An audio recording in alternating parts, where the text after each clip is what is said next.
cet hymne maya, ce mythe mycénien ou de Haute-Marne, cet ancien récit d'amour, encore, ici à Nomécourt ou à Delhi, encore, recommencer.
L'amour, écrit le grand poète olympien Jacques Roubaud dans un très beau livre intitulé « La fleur inverse », fut inventé au XIIe siècle par les troubadours.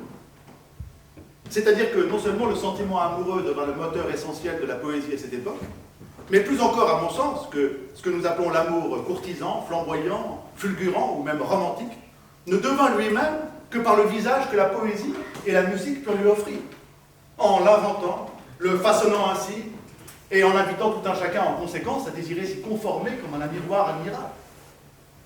Ponsard, le prince des poètes, le sut très tôt cette fonction du poète, qui est tout à la fois de célébrer la vie en créant un temple aux muses, une demeure à l'architecture ouverte et soignée où chacun puisse être avec les autres ou être seul, mais aussi de séduire, de ravir, de piéger la proie et tout simplement de dire, souvenez-vous, à Cassandre, mignonne, allons voir si la rose, qui ce matin avait déclose sa robe de pourpre au soleil, n'a point perdu cette véprée, les plis de sa robe pourprée, et son teint au vôtre pareil. Là, voyez comment peu d'espace, mignonne, elle a dessus la place. Là, ses beautés et ses choix. Oh, vraiment, marâtre nature, puisqu'une fleur ne dure que du matin jusqu'au soir.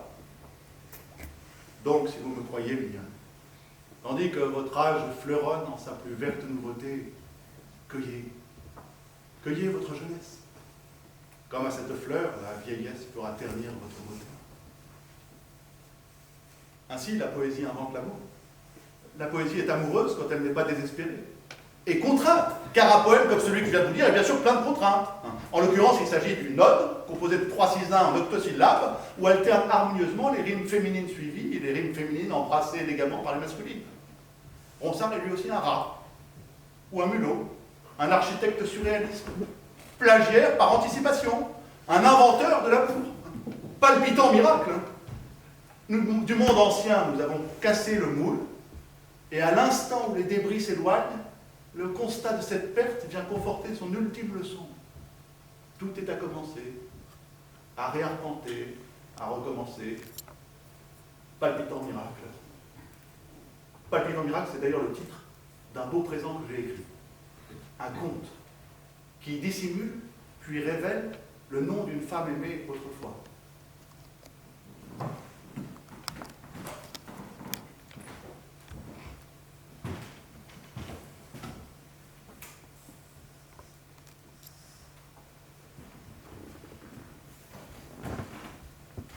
Ce matin, pente lente, Mira ira à la mer, tracée à la craie, palpitante, la plaie illicite. Écrire cette prière, ce cri mental, ce cri métal, cette alerte, cette alarme, cette pâle menace, ce là, cet éclair. Le calme climat en cette âme maintenant repliée en elle-même, répétant et mimant cette âme millénaire. Mira mirera la mer, rimée en miracle, mariée à ce rapt ailé, à la panique et à la némane, à la narcéine, la nèpe et la palme, à la pampa et à l'île, à l'élante et à l'ami, la manite et la marante, la mine et la nacelle. Amante, mariée à la tempête et à l'intempérie matinale, à l'aile et à la rame, à la patrie, à l'allée, le temps, le parc, la mare, la mythe, la mer et le cap, à cette prairie mentale, à cette amarille à peine, cette marmite, ce minerai, cette mêlée même, le mélia et le miel, mille mêlés à la mignonneté, pain mêlé à la palmite, ça parlant. Amante, mariée à cette tare natale, à cette clé, à ce pacte, à ce pari, à cet éminent minaret, le cil retenant en premier l'air mirant la mer minérale. Là, la matinée mêlera ici la larme à la mer, le rire aéré à la lame, la pampre à cette âme maritime et amie. Pan mariera la matière, la mer rimée en miracle. Parle maintenant, Icare. Parle maintenant, Icare, mimé par cette minette animale. Et enterre, pitre, cette clé très terrienne en ce repli aérien innocent de pâtre. Trace à la craie l'arc celte, appelé par Ré et par l'art, et tire en ta trace ce ciel même acclamé et mérité par ta race. Ne nie ni ta larme, ni ta trace en l'air, et pars en ne retenant rien. Parle maintenant, Icare, parle en acte, et tire ma main en la tienne, pantin tant aimé, mime, mimant la rat empaillé, mime à l'aile élimée et emmêlé, parle. Et là, le matin ira, mêlé à la mer, rire aéré mêlé à la larme, miracle ancré en cette altérité même, le rire mêlé à la larme, miracle lié à l'acte, cette main intime et tactile, ma main en la tienne, en le panier natté par le pli replié maintenant, en cette âme maintenant illimitée, amarrée maintenant à cette âme même et amie en le ciel, retracé. Ce matin, Mira ira à la mer, tracer un miracle. Et, aimant être né pâle à la terre élémentaire, Merle mitraillé par la milice, Merle anéanti par le napalm, la mirette nacrée, pailletée, emmêlée par ce pli en l'air, le cil, retenant cette terrienne marée enterrant la mer, Mira ce rire, cette larme appelant en ce cri, cette mariée millénaire. N'ira aimer être né à la terre. En ce bien atelier renaît ici Mira Pantelic, l'aile alliée à la menace, elle-même aliénée à cette altière et palpitante palilaline, pétrie, triée, tracée, trempée en cet acier, en ce parler. Mire, attrape ce cri, il t'appartient. Ce mien l'appelle. Cet appétit, cette étincelle ni militante ni éteinte, cet empire, cette empreinte, cet éclatement ancien et écarlate, ce clair été, en ta pâle tête.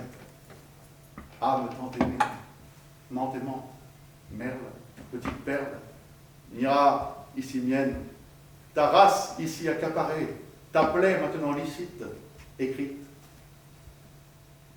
Palpitant, petit miracle terrien, ici remercié.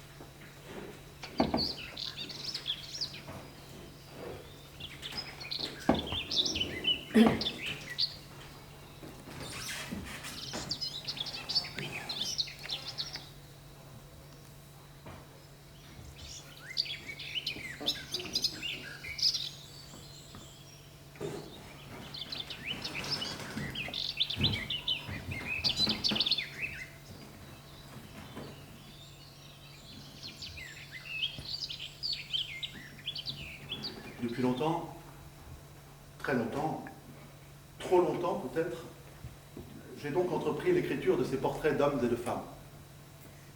Plus de femmes, il est vrai, le beau présent comme le sonnet, vous l'aurez compris, étant une arme de séduction massive. Mais aussi le portrait d'objets divers, de pays réels ou de lieux imaginaires, des beaux présents, dorés, parfois je vais y venir, et des belles absentes. La belle absente est une autre contrainte, inventée par Raymond Queneau, qui consiste à écrire un poème dont chaque vers comporte toutes les lettres de l'alphabet, moins une. Ainsi, le nom du poème, ou le titre du poème, ou le dédicataire du poème, apparaît comme un acrostiche en négatif par déduction de la lettre manquante de chaque vers, vers après vers, en vertical. Pareil au code d'un langage d'agent secret, ou de réseau de résistance, si l'on veut. D'ailleurs, savez-vous, à ce stade de notre parcours, si toutes les lettres ont été prononcées dans les mots présents que je vous ai dit? Je répondrai en disant que 3 lettres sont encore absentes du chant, n'ont pas été encore prononcées dans les mots présents que je vous ai dit. Plus pour longtemps maintenant, car la belle absente parfaite que je vais vous dévoiler dans un instant va résorber ce manque, naturellement. Le X, le Z et le K n'ont pas été prononcés dans les mots présents que je vous ai dit. Quant au texte de notre petite conférence, elles ont toutes été prononcées aussi, y compris le X grâce aux nombreux exemples, le Z grâce aux impératifs de Ronsard, cueillez, vivez, et le K grâce à la citation de Kafka, bien sûr. Voici donc un modèle de belle absente, par lequel nous atteignons ensemble les rivages de notre langue française commune. Et toutes les lettres redeviennent présentes ici, sauf le J dans le premier vers, le I dans le second, et le C dans le troisième. Donnant Gic, le surnom d'un de mes oncles. Gic, pour Jean-Claude, c'est plus chic.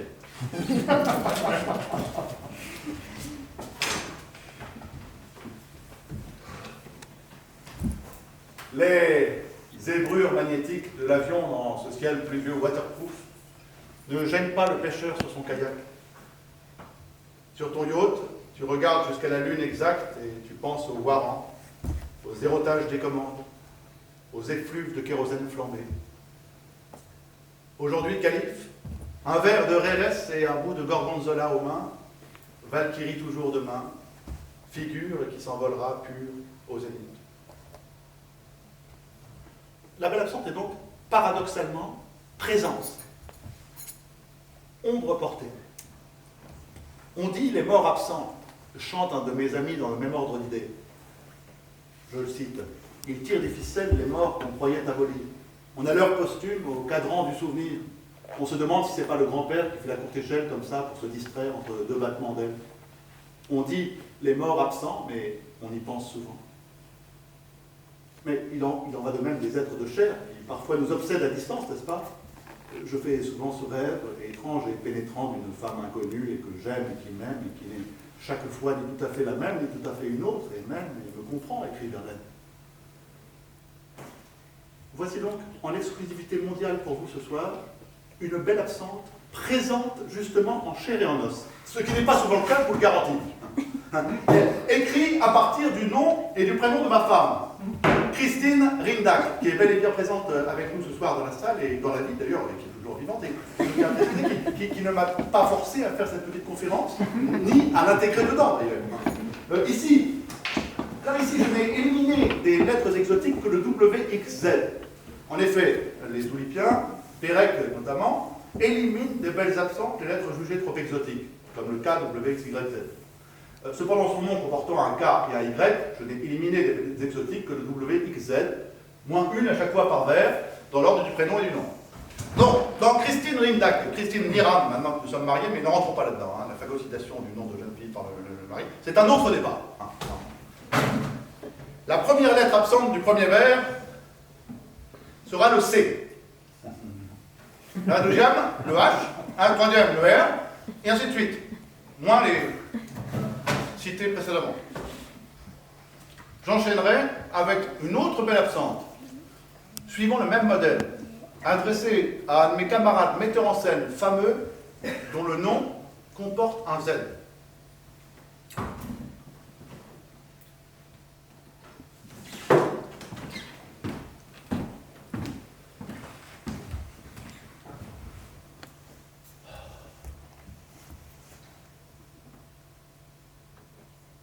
Statue végétale, pensive jusqu'à l'aube, d'un beau kouros mythifié. Qui vive, stupéfiant, jubilatoire, en circonvolution dogmatique, qui riait. Je te quitte. Aube kleptomane confondue en hypnose végétale, jungle, vendange mortelle, kolkos, c'est presque 40 ans de cavalcade effroyable, jeux hypertrophiés, tantôt brahman, migale, crocodile, flouve, kumquat ou citron. Gouvernail fracassé, en cendres sur un jeu de poker, quelle cymbale, hé! Jeu flou, métampsychose, cependant verge qu'a dressé la cabale. Je te quitte, fille simple de bakélite, hibou grave, œil de cyclope, qui tyrannisa mon salivant, moi, koala scribouillard, jusqu'au flagrant gâchis, flamboyante pékinoise, Hadji qui a vaincu la fatigue, geisha qui m'écrivit sa fulgurance sur les draps de soie, la balalaïka jouant, fut avec toi, tel le Maharaja Béké qui, dépaysé en sa pagode, rêvant sur son cockpit, le hashish fumé, son jeu quitté, muta en samouraï. Bye bye, Gaïa. Je fus volonté dysphonique ou dyslogique, bec pointé sur des kilomètres, sur ce rivage homérique, périscope fébrile sur Dionysiaque, juillet. Voici le jeu, la jungle, que je te propose de déchiffrer, tel le jazzman qui, sur sa partition, JS Bach, grava zinzinula son la, mi, fa, do. Hey, ce jeu d'éveil beau et drôle, fou que propose la grammaire, achève un poème inoubliable en quelque sorte, qui déforme les zygomatiques.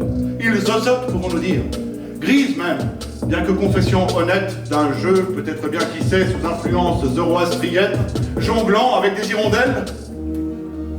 Que l'humour jaune, jeune et pur nous sauve, cher metteur en scène de belles zarzuelas fulgurantes. Voici, du zazou flegmatique à l'autre, ce petit poème hardi sur l'oubli, clé du jeu. Zone définie en page vierge, embuée, océan métamorphique, jusant, début toujours difficile, lent ouvroir zutique, temps de GN, jusqu'à ce que la chanson apparaisse, que la bimbeloterie se fige dans la vague, et que cette belle présence fugitive, dissimulée le jour, surgisse du zénith. À la fin, lampe zodiacale sur la page qui a déjà achevé la nuit tombée. Nous voici pris au cœur de ces rouages alphabétiques, de ces échafaudages dorés d'accents et de rythmes. Que fais-je ici? Qu'est-ce qu'on fout là? Qui et où? Comment une belle absente peut-elle être présente? Un mort vivant? Comment le rat peut-il devenir chauve-souris et voler aveuglément vers le soleil? Pourquoi cette housse de pesanteur, si productive, de manque et d'absence? Ces étais, ces entraves? Où est donc cette légèreté de l'être? Serait-ce pour cela que le beau présent navigue en funambule sur la mer sombre des lettres abandonnées, en faisant sonner les lettres restantes comme des vigies lumineuses, des grelots ou des sirènes, et tisse ainsi si étrangement l'absence joyeuse et triste de ce qui est et qui passe, se donne irréductible, ou est capturé un moment par le piège à oiseaux qu'il construit lui-même, par ce filtre, où passe encore la trace et la lumière d'or des souvenirs.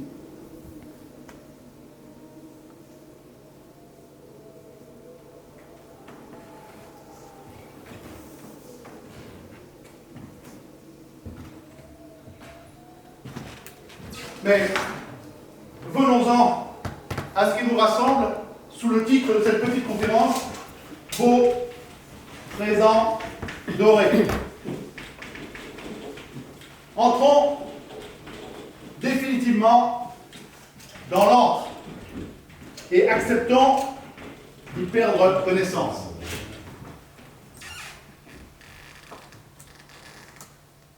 En 2005, je fus invité d'un festival de musique et de poésie au Venezuela par un compositeur qui m'initia à ces méthodes de composition dérivées d'un travail qu'il faisait sur le nombre d'or.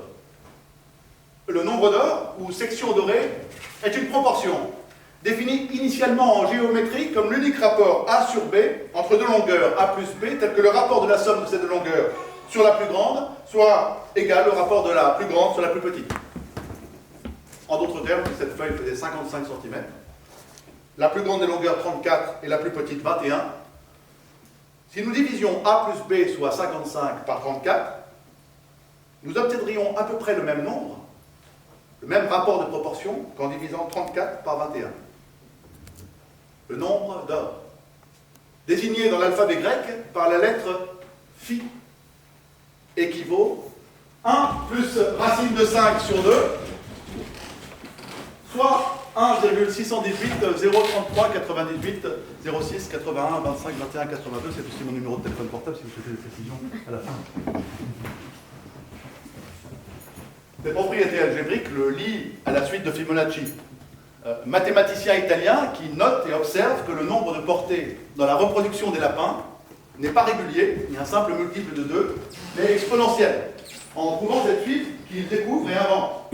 1, 1, 2, 3, 5, 8, chaque chiffre étant la somme des deux précédents. 13, 21, 34, 55, 89 à l'infini. 89 étant la durée en minutes de cette transition. Et le rapport de la première partie au présent 55 minutes sur les deux suivantes 34 étant en proportion de durée équivalent au rapport de la dernière partie 21 minutes sur la transition centralisation 13 minutes. C'est quand même bien pensé. Le nombre d'or se trouve aussi bien sûr dans la nature, dans les capitules du tournesol, dans la coquille de l'escargot, dans le cristal de neige, comme facteur de croissance des plantes, des intervalles entre leurs feuilles, et aussi dans les œuvres fameuses comme le Parthénon en Grèce, comme les pyramides d'Égypte, comme le rapport des proportions des gradins dans le grand et beau théâtre d'Épidore. Et plus récemment chez l'architecte Le Corbusier, qui dans un ouvrage fameux intitulé Le Modulor, nous montre que ce rapport se trouve aussi dans le corps humain lui-même. Entre le bas et le haut, nous retrouvons, alors plus ou moins selon les êtres, j'avoue, ce rapport de 5/8e, 8/5e. L'histoire de cette proportion n'est pas connue avec certitude, elle remonte à l'Antiquité. La première mention de cette division en extrême et moyenne raison se trouve dans les éléments d'Euclide. Plus tard, à la Renaissance, Luca Pacioli, un moine